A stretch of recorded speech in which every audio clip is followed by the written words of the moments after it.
Сәлем достар. Бүгін біз сіздерге осындай бөлме гүлдерін көрсеткіміз келеді.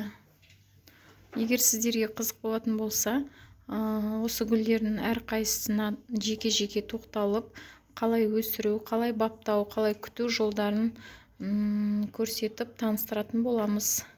Егер сіздерге қызық болатын болса, Маралмен бірге каналға, комментарияға жаза кетсеңіздер болады.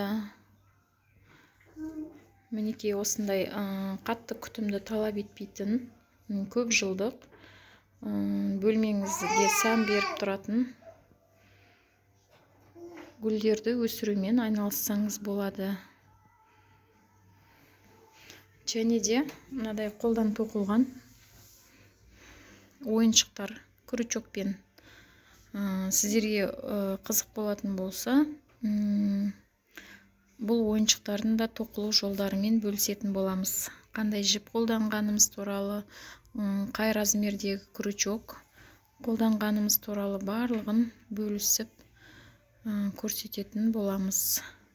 Егер сіздерге қызық болатын болса, комментарияға жаза кетіңіздер.